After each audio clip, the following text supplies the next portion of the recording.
ఆమె పాపం ఢిల్లీ నుంచి ఒక పెద్ద మనిషి వచ్చింది ఇన్ఛార్జ్ మీనాక్షి గారు. ఆమె చెప్తున్నారు మీనాక్షి గారు, ఆమె ఎయిర్పోర్ట్లో దిగంగానే కాంగ్రెస్ వాళ్ళట కొంతమంది ఆయనతో ఆమె బ్యాగులు మోసేందుకు గురికొచ్చిరట. ఏది రైల్వే స్టేషన్లో దిగంగానే బ్యాగులు మోసేందుకు గురికొచ్చిరట. చాలా తప్పు, మీరు బ్యాగులు మోయొద్దు, బ్యాగులు మోసి మీ ఆత్మగౌరవాన్ని దెబ్బతీసుకోవద్దు అంటుంది. అమ్మ మీనాక్షి గారు మీకు ఏం చెప్పాలి మేము? నీ పక్కన కూర్చున్నాడు బ్యాగులు మోసే గాడికి వచ్చిండు.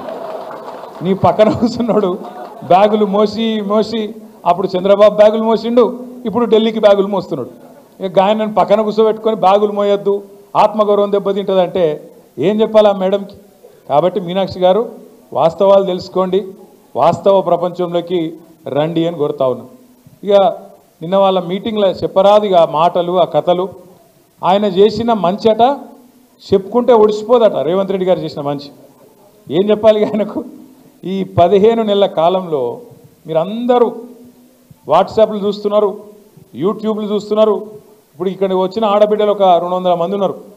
ఏ ఒక్కల దగ్గర నీకు గొట్టం తీసుకుపోయి వాళ్ళ ముఖం కూడా పెట్టుర్రు. ఇప్పుడు వాళ్ళు ఎట్లా మాట్లాడుతుర్రు అంటే, నేను అమ్మతోటి చెప్తున్నా, తెలుగు భాషలో గిన్ని తిట్లుంటాయని నాకు తెలియదు. చూస్తుండ్రా అమ్మ ఏమేమి మాట్లాడుతుండ్రో రేవంత్ రెడ్డి గురించి. అరే ఏం తిట్లు అవి, ఏం తిట్లు! మనిషి అంటోడు ఇంకోడు రోషం ఉన్నోడైతే ఈ పాటికి ఇక్కడ పాడుబడ్డ బాయి చూసుకొని దుంకి వస్తుండే. కానీ రేవంత్ రెడ్డి కాబట్టి బ్రహ్మాండంగా బతికేస్తున్నాడు. ఇంకా మంచి చేసినా డైలాగులు కొడుతుండు. నేనేమంటున్నా అంటే, అధికారం ఎవరికి శాశ్వతం కాదు. సరే, తెలంగాణ రాష్ట్రం కోసం కేసీఆర్ గారు 14 ఏళ్ళు కష్టపడ్డాడు, కొట్లాడిండు. తెలంగాణలోని అన్ని కులాలు, అన్ని మతాలు, అన్ని పార్టీలు అందరిని ఏకం చేసి ఢిల్లీ పెద్దల మీద ఒత్తిడి తెచ్చి ఆఖరికి సావు నోట్లో తలబెట్టి ఇస్తరా సస్తరా అని చెప్పి మెడ మీద కత్తి పెట్టి మొత్తానికి తెలంగాణ తెచ్చిన నాయకుడు మన నాయకుడు కేసీఆర్ గారు. ఇవాళ ఇప్పుడు అక్క చెప్పింది, తెలంగాణలో ఎవరికి సంతోషం వచ్చినా దుఃఖం వచ్చినా కేసీఆర్నే యాద్ చేసుకుంటానని. ఎందుకు యాద్ చేసుకుంటారంటే, మన ఇంట్లో పెద్ద మనిషి కాబట్టి, మన బాపు లాంటోడు కాబట్టే కేసీఆర్ని ఇవాళ సంతోషం వచ్చినా దుఃఖం వచ్చినా తెలంగాణ సమాజం యాద్ చేసుకుంటున్నది. ఎక్కడ ఒక ముసలవ్వ దగ్గరకు పోయి అడిగినా, అవ్వ పెన్షన్ వస్తుందా అంటే, అవు కొడుక వస్తుంది, నా పెద్ద కొడుకు కేసీఆర్ ఇచ్చిన పెన్షన్ 2000 గదే వస్తుందని చెప్పి ఒక తల్లి చెప్తున్నది. ఒక ఆడపిల్ల తల్లి దగ్గర పోయి, ఏమా నీ బిడ్డ పెళ్ళైందా అంటే, లగ్గం చేసిన కొడుక ₹1,00,000 వచ్చింది కేసీఆర్ ఉన్నప్పుడు, కళ్యాణ లక్ష్మి ఇచ్చిండు, ఆ కాన్పుకోతే ఆఖరి కేసీఆర్ కిట్ ఇచ్చిండు అని చెప్పి ఆ తల్లి చెప్తున్నది. ఇట్లా ఏ ఒక్కరిని కదిపినా, రైతు దగ్గర ఏ రైతు దగ్గర కనపండి మీరు, అన్న పడ్డాది రైతు బంధు అంటే, ఎక్కడిది వీడు పచ్చి జూటగాడు ఉన్నాడు, కేసీఆర్ ఉన్నప్పుడే బాగుండే, కేసీఆర్ ఉన్నప్పుడు బ్రహ్మాండంగా ఆడ నాట్లేసే టైంకు దన్న మంచిగా టింగు అనుకుంటా పైసలు పడుతుండే, ఇక ఈయన వచ్చినాక పైసలు లేవు, రైతు బంధు లేదు, ఏం లేదు అని చెప్పి రైతులు తిడతా ఉన్నారు.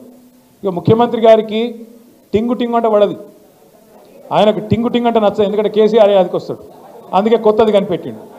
ఏమంటాడు ఇప్పుడు ఆయన? టకీ అంటాడు.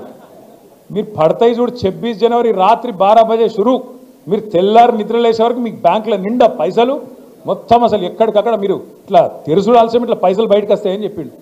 పడ్డాయా పైసలు? మరి టకీ మరి పడ్డాయా? చెల్లె మీకు 2500 పడ్డాయా అయింది మీకు? శంకర్పల్లిలోకి యాదనకి ఏమైనా ఇచ్చిండేమి? ఏమి లేవు కదా. టకీమని 2500 దిక్కులేవు. ముసలోళ్ళకు పెన్షన్లను ఆశ పెట్టిండు. ఏమన్నాడు ముసలోళ్ళకు? కేసీఆర్ ముసలోనికి ఇస్తుండు, లేకపోతే ముసలవ్వకి ఇస్తుండు, మీరు నాకు గుద్దుతే ముసలోనికి 4000, ముసలవ్వకు 4000, ఇంట్లో ఇద్దరుంటే ఇద్దరికి 4000 ఇస్తా అని చెప్పిండు. పడుతున్నాయా మరి టకీమని 4000? టకీ లేదు, టుకీ లేదు. మళ్ళీ రైతులకు చెప్పిండు, కేసీఆర్ 10,000 ఇస్తుండు బిచ్చం ఇచ్చినట్టు, నేను 15,000 ఇస్తా అన్నాడు. వచ్చిందా 15,000 కన్నా?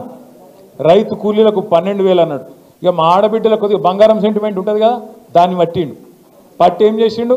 కేసీఆర్ ₹1,00,000 ఇస్తాడు. అది కూడా ఎప్పుడు ఇస్తుండు కేసీఆర్? పిల్లలు పుట్టినకి ఇస్తుండు.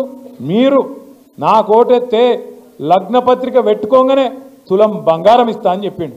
వచ్చిందా తులం బంగారం వాళ్ళకన్నా? తులం బంగారం. మరి బంగారం షాపులలో నమ్ముతలేరా? ముఖ్యమంత్రికి బంగారం దొరుకుతలేదా, పత్తారలేదా? మొత్తానికైతే ఈ రాష్ట్రంలో ఈలనాలనని కాదు, అందరు కొంప ఉచ్చుకున్నాడు. రైతులను మోసం చేసిండు, మహిళలను మోసం చేసిండు, ముసలోళ్ళను మోసం చేసిండు, ఉద్యోగస్తులను మోసం చేసిండు, నిరుద్యోగ పిల్లలను మోసం చేసిండు. మా శంకర్పల్లి మండలంలో పాపం ఇదివరకు కేసీఆర్ గారు ఉన్నప్పుడు భూముల మీద వ్యాపారం చేసుకొని రియల్ ఎస్టేట్లో కొంత సంపాదించుకున్న తమ్ముళ్ళు చాలామంది ఉన్నారు. ఇవాళ వాళ్ళ పరిస్థితి కూడా అధ్వానం అయిపోయింది. మొన్న మీరు చూడొచ్చు, కొంపల్లిలో ఒక రియల్ ఎస్టేట్ వ్యాపారి వేణుగోపాల్ రెడ్డి అని చెప్పి ఆత్మహత్య చేసుకున్నాడు. ఈ ప్రభుత్వం వచ్చినాక హైడ్రా పేరు మీద పేదవాళ్ళ కొంప ఉచ్చుకొని పేదవాళ్ళ మీద పడి వాళ్ళ ఇల్లు గులగొడతాడు. మూసి అంటాడు, మూసి మూసి. మీకు పాలమూరు రంగారెడ్డి ఎత్తిపోతల పథకం ద్వారా మన చేవెళ్లకు, మన శంకరపల్లికి, అదేవిధంగా మన ఉమ్మడి రంగారెడ్డి జిల్లాకు నీళ్లు తెచ్చేందుకు కేసీఆర్ గారి నాయకత్వంలో ఆనాడు మనం పనిచేస్తుంటే ఇదే కాంగ్రెస్ వాళ్ళు కేసులేసి ఆపిల్లు. ఇదే కాంగ్రెస్ వాళ్ళు ఆనాడు ఎక్కడోళ్ళు అక్కడ కోట్లకు పోయి ఇది చక్కగా లేదు, అది చక్కగా లేదు, ఇది వంకర్ ఉంది, అది టింకర్ ఉందని చెప్పి కోట్లకు పోయి ఆపే ప్రయత్నం చేసింది. అయినా 90% పనులు పూర్తి చేసినాం. 90% పనులు పూర్తయినా పాలమూరు రంగారెడ్డి పథకానికి మొత్తం రిజర్వాయర్లు తయారైనవి. ఈయన చేయాల్సిందల్లా రేవంత్ రెడ్డి గారు కాలువలు దవ్వాలి, నీళ్లు తీసుకురావాలి. ఆడికెళ్ళి శ్రీశైలంకి వెళ్ళి మన చేవెళ్ళ దాకా నీళ్లు తెచ్చే సౌలతు ఇంకొక 10 పైసలు ఖర్చు పెడితే, 90 పైసలు కేసీఆర్ ఖర్చు పెట్టిండు, ఒక 10 పైసలు ఖర్చు పెడితే మీకు నీళ్ళు వస్తాయి. కానీ ఆయనకు అది ఇష్టం లేదు, ఆ నీళ్ళు ఇయ్యడట. కానీ మూసీ చేస్తారట, మూసీని సుందరవనం చేస్తారట. ఏది వికారాబాద్ అడవులల్లా మొదలయ్యే మూసీని కిందికి తీసుకుపోయి మూసీని నందనవనం చేస్తా, అద్భుతం చేస్తా అని చెప్పి రేవంత్ రెడ్డి గారు అంటున్నారు. నేను అడుగుతా ఉన్నా, మూసీతోని పారే ఎకరాలెన్ని, మూసీతోని సాగయ్యే ఎకరాలెన్ని, దాంతో బాగయ్యే రైతులు ఎంతమంది, మూసీ వల్ల సృష్టించే సంపద ఎంత, దీనివల్ల ఏం జరుగుతుంది, ఈ రాష్ట్రానికి ఈ నగరానికి లాభం ఏంది అంటే సమాధానం చెప్పడు.